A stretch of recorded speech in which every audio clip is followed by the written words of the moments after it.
Good morning. So it's Wednesday, week maybe 3 of here living in the US with COVID-19 and coronavirus. And, this morning as I was getting ready, it's April 1st. Today, as I was getting ready, my wife and I were talking, we should be leaving for our spring break trip tomorrow to Florida, obviously not happening. And I just let out this heavy sigh. And I thought, man, I'm already just sort of tired of this. And I instantly had this phrase come to mind of crisis fatigue. And so I went to Google and Googled crisis fatigue, and there were some articles that came up, but there wasn't really a definition. Now, we all know what a crisis is, and we all think we know what fatigue is, but I get this idea of crisis fatigue that I want to talk about for a second. So let me try to define it as I'm going to define it and then just give some thoughts on it. It's the physical, emotional, and mental exhaustion that comes with living in a heightened and prolonged, intense difficulty, trouble, or danger. And that's where we are, right? We are in this heightened and prolonged time of difficulty, trouble, danger, uncertainty, and it's starting to wear.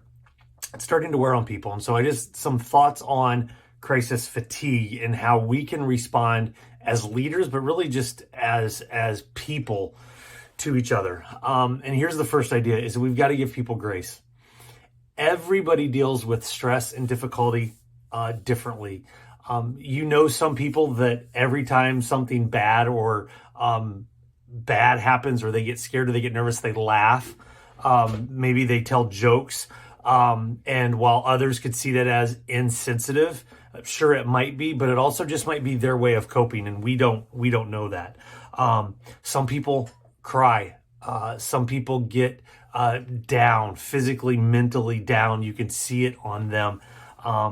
And we don't just need to tell them it's okay, hang in there, suck it up, whatever it is. And some people are on the other end of that. Some people are constant cheerleaders. They're always trying to stay happy. They're always trying to stay positive and keep it in that light. And again, I don't know that either of those are bad. I don't think we can ever live at the extremes. But we just need to give people grace to know that you may not respond how I would respond. And so just because you don't respond how I would or how I think you should, doesn't mean you're wrong, doesn't mean that your thoughts aren't valid. We just need to give people tons and tons of grace. Here's a second idea, is that you need to be checking on your friends and people in your network, especially those that have struggled with mental illness, those who have struggled with depression in any form, at any length, for any severity. Check on them, reach out to them, call them, FaceTime them, set up a Zoom, do something. There are people who today don't want to get out of bed. And I could get it. I get it, but we've got to be checking on them. Reach out to them, send them a text. I'll put down here below the 800 number for the suicide hotline. If that's you, reach out. You don't have to go through this alone. DM me, send me a message. You do not need to go through this alone. So we need to make sure we're checking on others. Leaders, this one's specifically for leaders. I think it's time to soften the tone in general.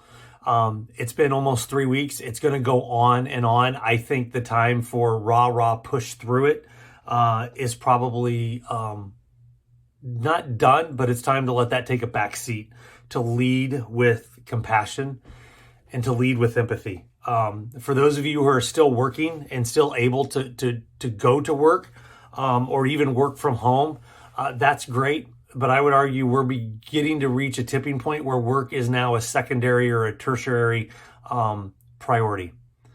And the priority is just checking in on and taking care of people. So leaders, still encourage, still support, still try to fire up as best you can, but understand that there are people that are tired of this. And they don't need another voicemail from you just telling them to hang in there and keep your chin up. There's real value. There's real value at times when people are struggling, just to sit with them in their struggle, not say a freaking word. but just to sit with them in their grief, to sit with them in their sorrow. I think now's the time, because I think it's we can't just look past this. Well, it's going to get better. We're going to get there. So just hang in and great. There's a lot of people that need to grieve a lot of stuff. There's a lot of parents who aren't going to get to experience graduation with their children. There are a lot of seniors who aren't going to get to experience graduation. There are a lot of people who have lost loved ones, either because of COVID-19 or not, but didn't get to have the funeral the way that they would have wanted. We need to give people space to grieve what isn't. I don't get to go on spring break that I was so looking forward to with my wife and kids. I need to take some time to grieve that and recognize that's okay. There's people like that, big things and little things. Give people time to grieve what isn't before we just move on to what is. And again, let's go back to my first point. Some of those people just moving on to what is going to be, that is their coping mechanism. And that's okay. But we've got to just maybe do a little bit of coaching, again, for both ends of those spectrum to try to bring balance. And really, I think it's an issue of at times maturity to help people through crisis. Some people have never experienced anything like this. So they might be in their 40s or 50s, but they don't have the maturity, the emotional maturity to experience this. So we need to help them with that. And then we just need to give people space and time to recover. You need space and time to recover. If you are working remotely, take a day in the middle of the week and don't work at all. If you're leading people that are working remotely, give them permission to shut it all down in the middle of the day on a Wednesday, because they just need space. They need to hopefully maybe sit in the sunshine. They maybe just need to try to exercise in some way, shape, or form, take a walk, stay away from people, or maybe just read, or maybe just take a nap. Like, the rules are changing and have changed. And so we need to make sure we give people space and time to recover, even if that's during now normal work hours.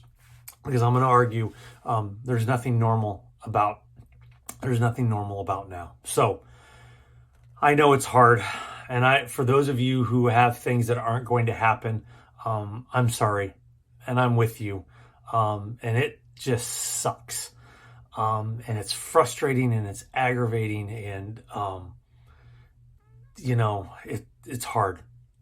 I understand, and I see you, and I hear you, and thank you for your strength and your bravery to continue to push on, even though you don't feel like it. It's noticed, and it is appreciated. And for those of you who just don't feel like you can do it anymore, that's okay. I get it. I see you too. No, you're not alone either. Please reach out. Please don't go through this alone. Reach out, and I'm reminded of I'm going to end with this. I'm reminded of Red Green on PBS. My dad, who's now been gone for over 10 years, but man, I miss him now too as I think about it, because I'd love to be able just to pick up the phone and call him. But him and I used to watch Red Green, and Red Green was a character on PBS, and he ended his shows every time this way, or one of his skits this way. He goes, "I'm pulling for you. We're all in this together." And we are, and I'm pulling for you because we're all in this together. So hang in, take care of yourself, and take care of each other.